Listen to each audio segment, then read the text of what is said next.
Okay, so last time we step up the habit of craving. Talk about the craving. Not easy. I'm sorry, I need to share with you.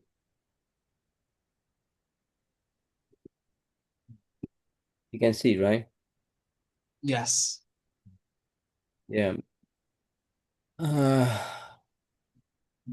uh, so before we move on, I think that topic we discussed in depth, but before we step into the next topic, up to now, what do you think the percentage of let go letting go of all craving. I mean, so in modern age, not back in the Buddha time, but now, what is your thinking about percentage that we can let him go? If it's slim, it's very little. The percentage of people that can let go of craving. Yeah, including us too. Mm-hmm. Oh, What do you like, think? I mean, I guess there's grades of it.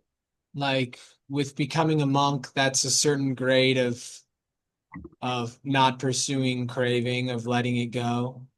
But then even within, being a monk, there's a range within that, right? To someone who really goes beyond it. So percentage, way less than 1% chooses, I mean, to become like if people who become monks, I mean, that's what one in so there's like 8 billion people in the world, monks, the Buddhist monks, there's probably like, I don't know, 20,000, 50,000. More than that. In Vietnam, we have more than 35,000 in Vietnam. Okay. So maybe like a million. In total, yes. Yeah, I think yeah, that max. And yeah, So combined with all Buddhist monks and then in all Buddhist country, probably I think in that range about 1 million. Yeah. so a million would be a thousandth of a billion. Mhm. So it'd be like an eighth of a thousandth. So it'd almost be like one in 100,000. Mhm. Yeah. So yeah, that's it's percentage wise, right? That's wait, 1 in 100 would be 1%. So then it'd be a tenth, a hundredth, a thousandth of a percentage. Um, and then even still, some monks will still hold on to attachments, craving. Some monks will maybe be able to eat vegetarian, but not. Mhm. Um, or be able to avoid onions and garlic, but not because of taste. Um, Potentially, some just because of what's offered to them. So even within that, there'd be some who are still have some craving that's a little like that they could choose to not uh indulge in. So very low, very low. From normal people, I think craving is not seen as the problem in normal society. The problem is not getting what we crave. That's what people see it. And so all of the self-help systems in Western culture are how to get what you crave and how to crave properly. And they have anger management, but not craving management. Yeah, now there's medications for it now. Um, the injections, Mhm. the Ozempic and Wegovy, like that'll treat food cravings and it even helps with some alcohol cravings. Oh, really? But yeah, outside of addictions, yeah, there's not. I mean, like if someone is goes as far as having sexual addiction, there's counseling for that or alcohol addiction. Um, Pornography addiction. Mm. There'll be, yeah. But in general, right? They just focus more, especially big corporation. They focus more on anger management, not the craving management. But they miss one point.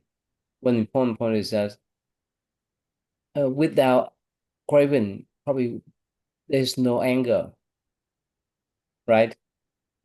Without craving, there's no frustration.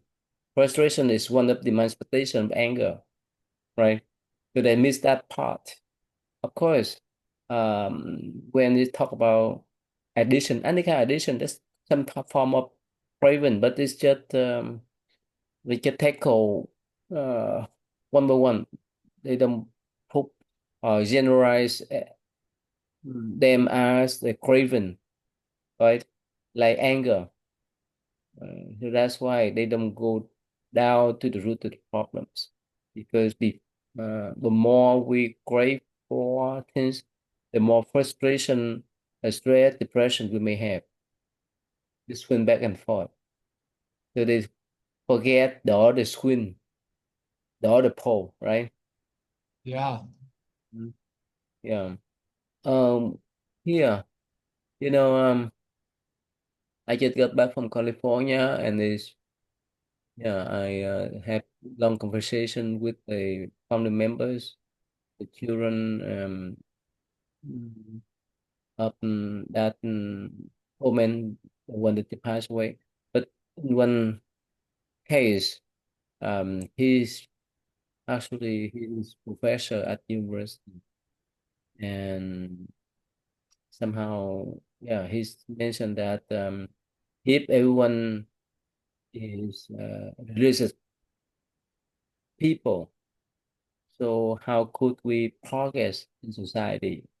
You understand that? Mhm. If everyone is vegan, right? Become vegetarian, so the society would not progress much. What do you Hmm. think? That's interesting. I don't think we're at any risk of everyone being vegetarian anytime soon, but yeah, I don't think at this point where we are in our technological advancement that meat gives us any benefit Mm, because historically, like if we couldn't farm or farming was unreliable, then meat did give us benefit because it was like a lot of calories, and so people could, you know, have the energy to do things, to invent things. But now that we have farming settled, um, we can have just as much energy and inventiveness mhm. eating vegetarian food, and we can live longer, healthier lives, spend less money on healthcare. So I think that there's no evidence base for that part. Um, for the other part about like if everyone was religious, society wouldn't progress. Well, it's interesting. Again, we're not even close to any risk of everyone becoming a monk or a nun or being completely devoted.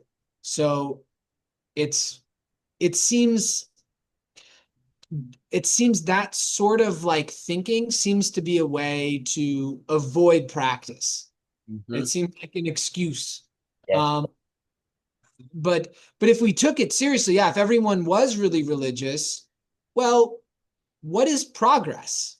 Like, do we just need better video games and nicer TVs and bigger houses? Like, what is that? That's not really true progress. So if everyone was super religious and people weren't greedy and everybody helped each other, then there'd be more happiness and we could still cure diseases. We could still protect those that are vulnerable and all of those different things. Um, we wouldn't have wars. We wouldn't be wasting so many resources on that. We wouldn't have all the pollution that we had. So yeah. Yeah. So no. Uh, when he said that I didn't want to argue with him, I didn't want to dispute, but still, when you listen to those type of views, recognize his norm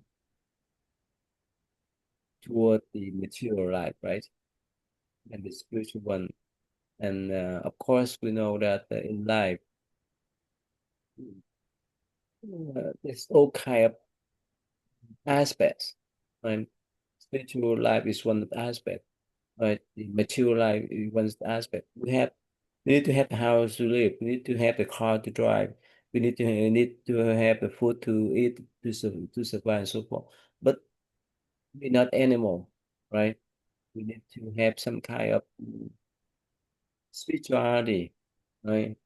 Even in term of Western notion that we have to deal with our psychology, right? Nothing about the spirituality. But anyway, so yeah, by listen to that type of views, yeah, for me, yeah, and then recognizes is so materialist one, right? Mhm. Hmm. It's about other part of life, and of course that's why he questioned. Of course, from time to time, if we look back to the history of religion, there's all kind of fighting, right? The Crusader and so forth. But it's none in Buddhism. They say that if everyone, let's say, ideally, if everyone follow Buddhism, everyone keep the five precepts, no war, no fighting, no killing, no harm each other. Um, so someone, if they so focus on the material life, their happiness is to enjoy the wealth, they enjoy their food, not to be much with their mentality, not to do much with their psychology, not much with their spirituality. That's what is that many people like him, right? In this type of modern age, right? Especially. Hmm. Oh yeah, that is the default um what's the word I'm looking for? Like thing that people seek out. It's sort of the default source of meaning that people have set in front of them in Western society is uh, materialism. So their happiness based on their wealth, how they enjoy the material life, how they enjoy their food, how they enjoy go around for vacation. That is their happiness. But of course, for us, not the religious people, yeah, on the top of having wealth, we need to take care of our spirituality. That's why, sometimes if something happened to them upside down, they lost everything. I mean, that's talk about spirituality. They don't know where to hold, especially if they get older, if they ready to die. And yeah, I could not speak on behalf of them, but I feel there's a lot of mm, part that they miss in life, especially they may not if they don't rely upon any religion, not talk about rely upon Buddha and Bodhisattva, if they don't have any base, any routines, any way to rely upon religion after they're done with this life, their spirit or their intimate beings probably uh, everywhere in the universe, and everything depends upon their karma. If they very good karma, they go back as human, as a being. Otherwise, they may be put out. So the point is that that's that's a common notion of those materialist people, right? So go back. The one reason why I brought up this point is that let's say when you treat the local people, I'm talking about American people, you can feel. how much they think about material life or spiritual life. And now you have the treatment to the Amish people, so they're more spiritual one, right? Is that right? Generally, yeah, their life is more anchored in, yeah. So probably they somehow they have simple life, so probably they minimize a lot of craving too, right? Oh yeah. Yeah. I mean their cravings are yeah, very minimized and relatively private. They're not like a public matter that's like celebrated. It's sort of like it's not really spoken about or held up as like a thing, like in Western culture and normal like sex life is talked about a lot, like in good, bad, how it should be, and all that. In the Amish society, it's not spoken about. Like a husband and wife, they sort of they figure it out on their own. They don't have conversations about leading up to it or anything, and yeah. Other cravings, I mean, they may inside they may wish to be perceived a certain way by the people around them. They may wish to have a sense of like respect in the community, but it's not like it's generally not excessive. They may want to have many children because that's also a sign of like of good fortune, of like being blessed by God is would be the way they'd see it.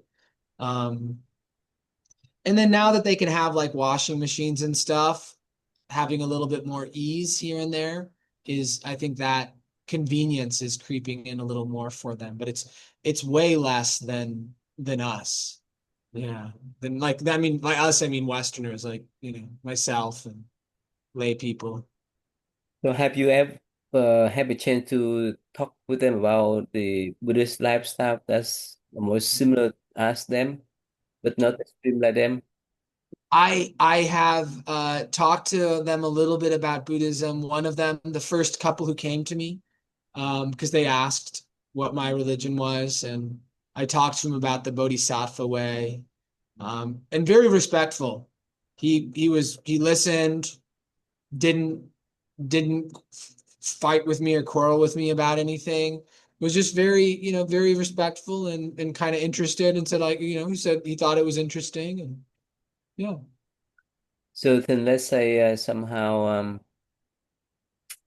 if one's Bodhisattva or if someone made their vows to be born in their community and eventually they would make their vows to become Buddhist monk or nun, it's much easier for them to convert those Amish because they have similar lifestyle. Oh. Mm, hmm. You know, they're they really value community. I don't know. I because they're it's built around their belief in God. Yeah. So that is a big difference that and a reliance upon God and the desire to be reborn in heaven. Mhm. Um, so I don't know. I don't know if like the discipline wise, they'd have probably an easier time with the discipline, but celibacy, nobody in the community practices celibacy. Um, Or they even don't, yeah. they may not need to be Buddhist monks or nun, but because of their simple lifestyle, this is more accord with Buddhist approach too, right? To simplify things so that they would not have much craving for material life like the people around us. Yeah, that's definitely a similarity. They have minimized opportunities for craving. But the important thing is to change their mind, their view, right? Their view is that everything come from God, right?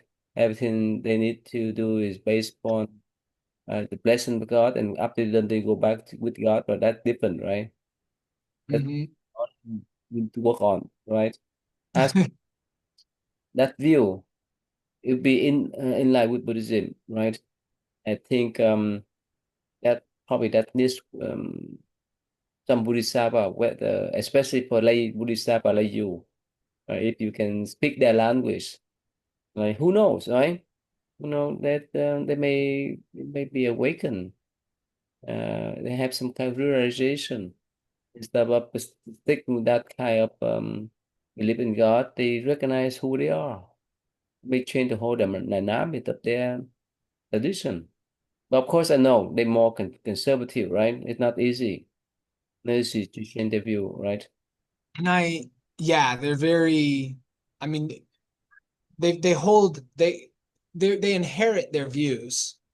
There's not a rich tradition of like contemplation and discussion about like what the core views are.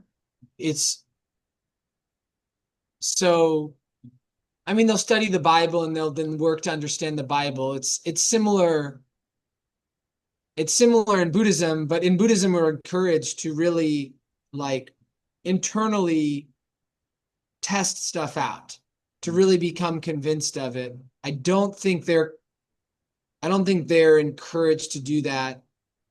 But still, in Buddhism, even though we're encouraged to test it out, where the teacher generally is representing that, and you will discover that this is really the greatest wisdom. So they may have a similar position in that sense where they're convinced of the wisdom of the Bible. Um, but yeah, I don't get a lot of time to chat because I'm treating, and when I treat, I have to focus and I can't talk. So I develop a connection, but all of my talk is business. I don't have that good sort of just like relaxed, hey, we're just hanging out, we got extra time, let's shoot the breeze. I'd have to like go out to visit them Who knows? to You talk to them. like a lesson. Who know one day, right? You They may want they want us to come visit. They Mhm. want us to come out and hang out with them. So with them and you have more time with them. So somehow, because of their views, of their you can say wrong view or different views, that's why they are. But if they can change their view, everything will be in line with Buddhism because they have simple lifestyle, less craving, uh, less wanting, right? So that's just really in line with this. they they they avoid a lot of the pitfalls that a lot of other fundamental religions have. So like men and women when they get married, they choose their partner. Their partner's not chosen for them. And women are, I've never seen a woman paired up with a much older man. The women are usually 18 or 19. The men are usually around 18, 19, or as old as 21 when they get married. So you don't have this big like age and power disparity. And then um, they don't have a religious leader that tells them what to do. They elect a minister from amongst themselves, somebody they respect, and it's a non-paid position. Wow, it's similar. It's similar in Buddhist approach to in that type of democracy spirit, right? Democratic spirit, right? I'd say it's more evolved in Buddhism because the monks are 100% about the practice, about the way, and they can really fully embody it. It's it's similar in you're right, it is similar in the Amish because their practice is there's no monastic practice. So the person they elect is the one that they feel embodies their lifestyle the best. And the cool thing is that it's not paid and that they're not like the boss of anyone. They don't tell anyone what to do. Um, so and I've talked to him about like it's really prized to have a lot of kids. But if a woman didn't want to have children and her husband and her were in agreement, if they didn't have kids, it's not like they would get in trouble. They could like not have kids and they could just live the two of them. But people would wonder. People would like question maybe they can't have kids or but they wouldn't talk about it. They're not supposed to like talk about it or ask them. They would just sort of leave it alone. So yeah, They have a lot of good. They have a lot of good aspects. Mm. Oh, by the way, you know Jainism? Yeah, We talked about that, right? yeah, yeah. Jainism, right? Let's see here. Let's see here. So they have two men. Let's see here. They have two men denomination. You know about that? We talked about that. I didn't know they had two. They do. They have two. Okay, let me share with you here. Yeah, because we talk about non-craving in Buddhist view, right? So we want, I think, there's a lot of similarity between Buddhism and Jainism, but it's more extreme. So they have two. You can see my screen, right? The Gam, Mhm. the Gamba. It's been sky class. That's been the monk not supposed to wear anything. I seen them in person twice when I was in India. Uh, yes, you see that monk traditionally practice complete nudity as a total renunciation. Wow. And yeah, I believe that a woman cannot attain liberation without be born as man first, because woman will not go out there in naked, right? So that's why they believe that in order to attain enlightenment, awakening, or liberation, they need to be born as men. But for the monk, they have to let go of everything, even their clothes. And there's one set. Another set is right here. Uh, right here. You can see that the complete. This is the Gautama.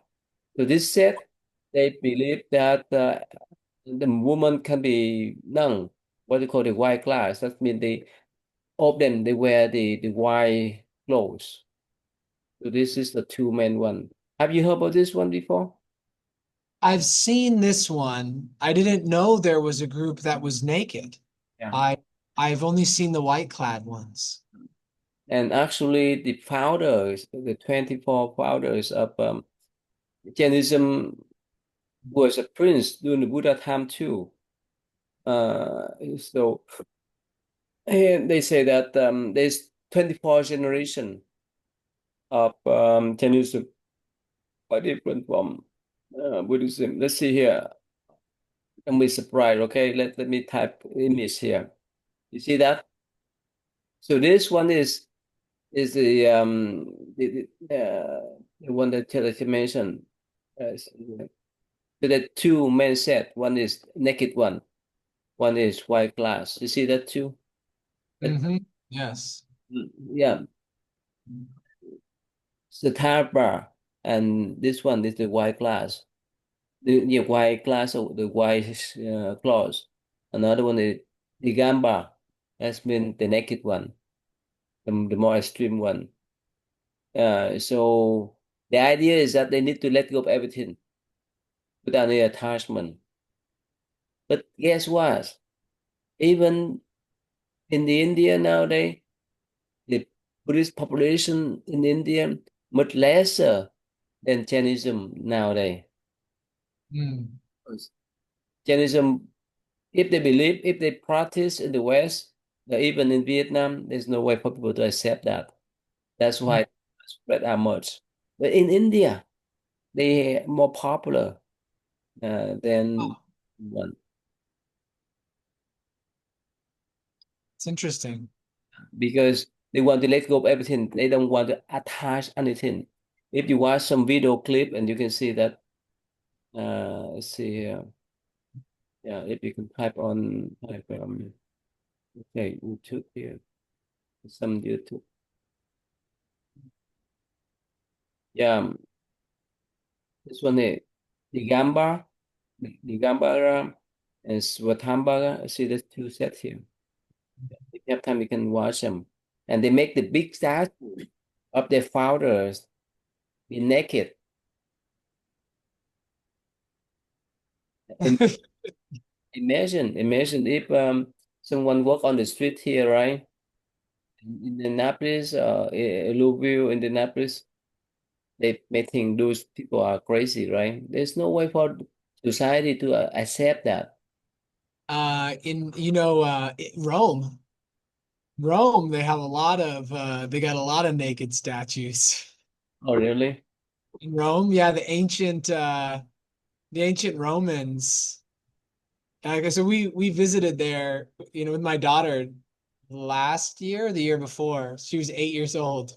And so she saw all these naked but yeah, here it's maybe a little there may be like women who are topless in some fountains and stuff, but a naked man in the United States, no way. It's You Mhm. don't see that ever.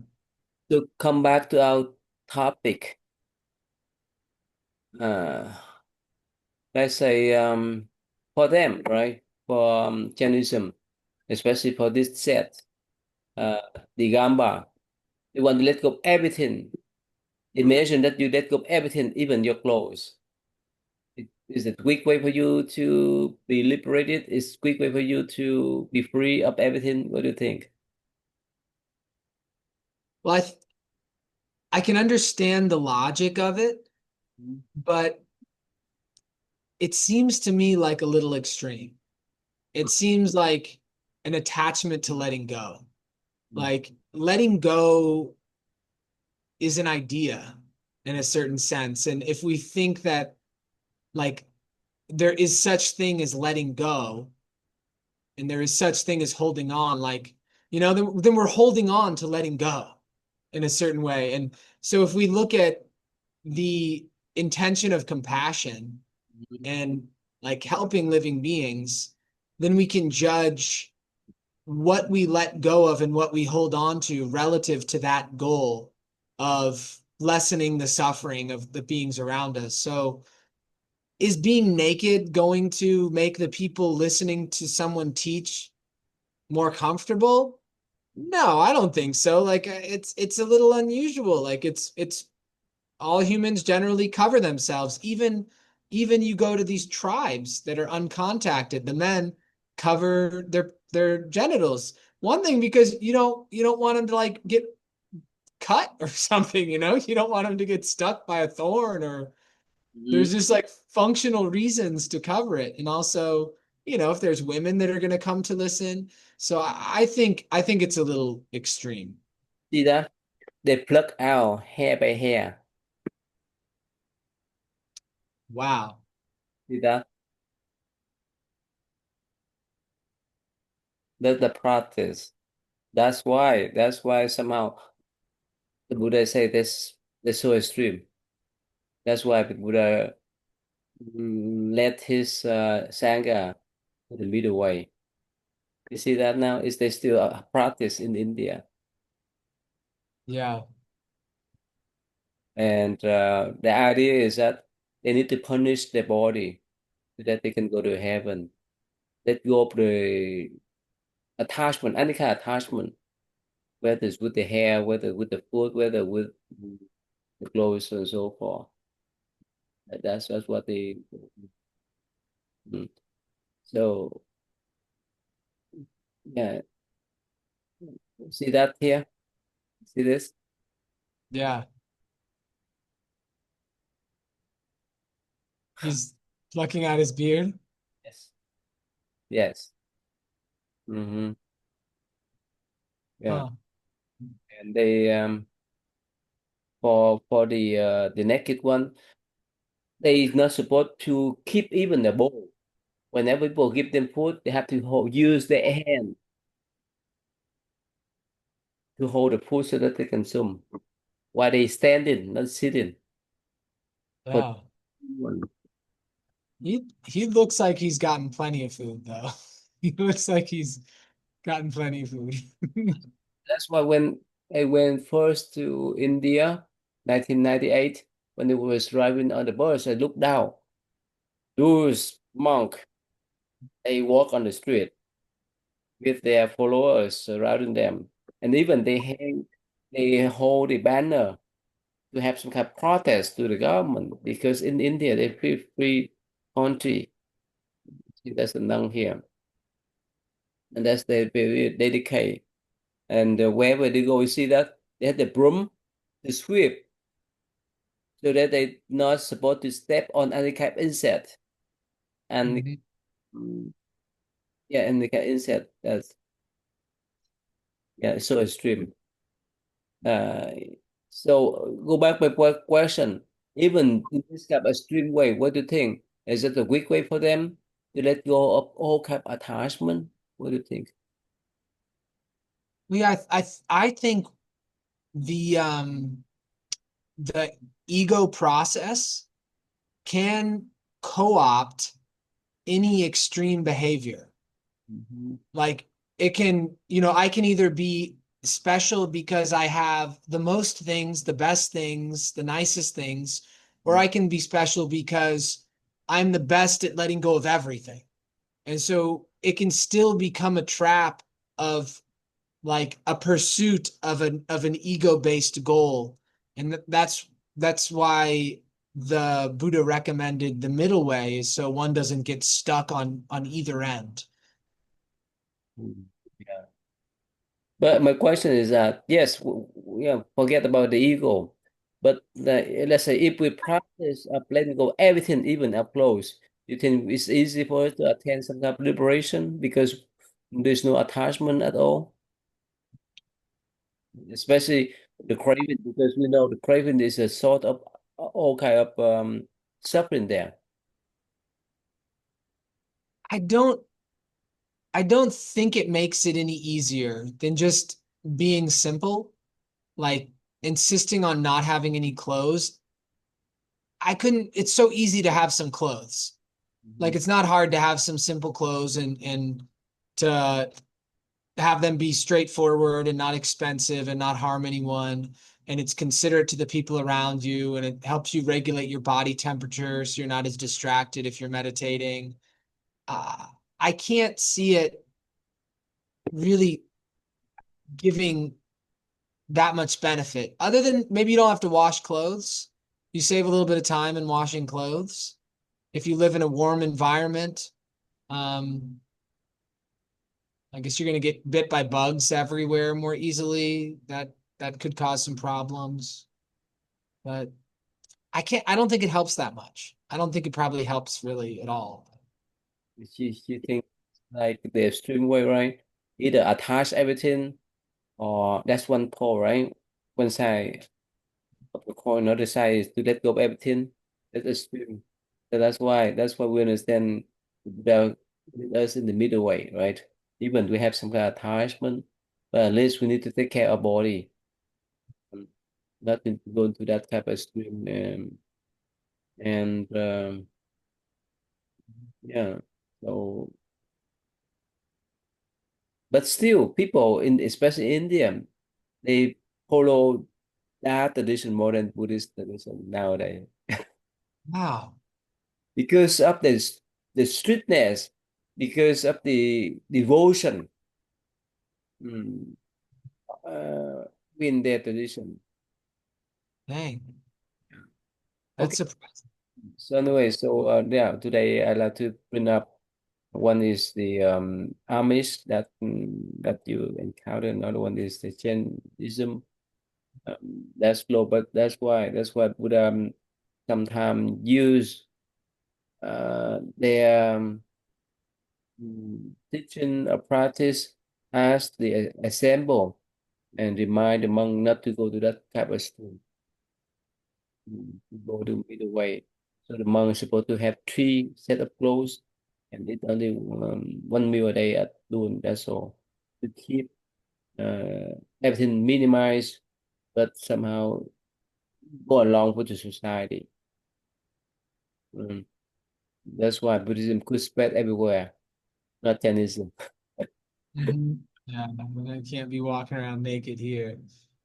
If you may legally be able to under religious protection, it should be in theory, if someone really was Jain, they should be allowed to But based on his freedoms.